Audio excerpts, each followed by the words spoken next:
En partenariat avec Sciences et Avenir. Mathieu Novak. Bonjour Mathieu Novak, aujourd'hui vous nous proposez d'apprendre à écrire non pas avec un stylo mais avec les yeux, tiens donc.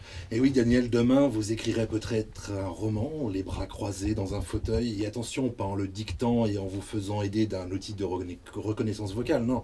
Vous le ferez les bras croisés et en silence ou en écoutant la radio si vous préférez. Les seules choses qui bougeront, ce seront vos yeux. En fixant un écran, vous dessinerez chaque lettre comme vous le faites aujourd'hui avec un stylo.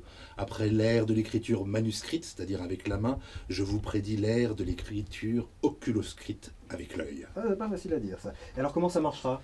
Une sorte de caméra qu'on appelle un oculomètre analysera les mouvements du regard.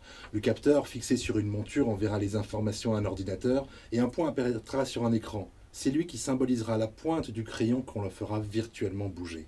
Alors je ne veux pas rabaisser le mérite de ceux qui ont inventé ça, mais tel que vous le racontez, ça a l'air tout simple, presque rudimentaire comme système. Pourquoi il a fallu attendre 2012 pour que ça voie le jour? Oui, je vous l'accorde, à côté par exemple des lunettes de Google pour voir en réalité augmentée avec tout un tas d'informations qui se superposent à votre vision, on a un petit peu l'impression de revenir au Moyen-Âge. Et pourtant, les technologies actuelles ne permettent à notre œil que de choisir un mot ou une lettre affichée sur un écran. Lui faire dessiner des formes fut un défi très complexe. Ah oui, et pourquoi? Parce que si étonnant que ça puisse paraître, nos yeux ne sont capables de tracer une trajectoire régulière que s'ils suivent un objet en mouvement. Si on regarde une page blanche, le mouvement du regard est saccadé, comme celui d'une main qui tremble. Même en s'appliquant, on n'obtiendra au mieux qu'un gribouillis de médecin totalement illisible. C'est que pour notre cerveau, notre environnement est fixe et c'est nous qui bougeons par rapport à lui. Or là, on lui demande justement l'inverse, garder le corps fixe et faire bouger notre environnement. Et du coup, nos neurones sont un peu perdus. D'où l'idée d'un chercheur français de l'Institut du cerveau et la moelle épinière à Paris. Il faut donner l'impression à l'œil qu'il est en train de suivre un mouvement alors qu'en fait il ne se passe rien. En clair, le tromper par une illusion d'optique. Alors quel genre d'illusion? Le chercheur a choisi celle que l'on nomme effet phi, P-H-I, la lettre grecque.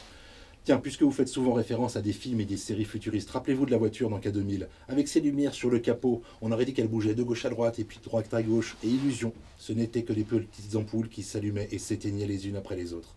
Cette illusion a été adaptée de façon beaucoup plus discrète sur un écran d'ordinateur. Des centaines de disques noirs et blancs y scintillent à grande vitesse. L'œil croit que les disques se déplacent de concert avec ses propres mouvements et on peut se concentrer sur l'écriture. C'est quand même beaucoup moins pratique qu'un crayon. Oui, bien sûr, pour ceux qui peuvent tenir un crayon. Mais voilà une technique qui pourrait permettre à des personnes paralysées de recommencer à écrire avec une écriture qui leur est propre.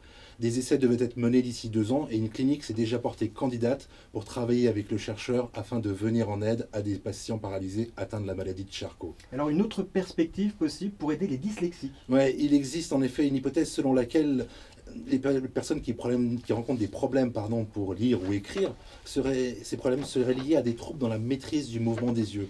Peut-être que d'écrire justement avec les yeux leur offrirait une rééducation radicalement différente. Toute autre chose, on peut aussi imaginer une nouvelle sorte de signature pour le futur de la biométrie que vous évoquiez dans une précédente émission, Daniel. Enfin, dernière chose, l'artiste Michel Paysan, connu pour explorer les frontières entre l'art et la science, s'est déjà emparé de la technologie et réalise ses premiers dessins avec les yeux. Alors je ne sais pas si je dois vous donner rendez-vous à l'hôpital ou au musée pour le prochain épisode. Je préfère le musée si je peux choisir. En attendant, c'est un sujet à retrouver sur le site internet de Sciences et Avenir. Oui, sur lequel nous continuons tous les jours de l'été à raconter les dernières découvertes scientifiques et à les expliquer avec des vidéos et des infographies animées. Merci Mathieu Novak, on vous retrouve jeudi prochain. Avec plaisir.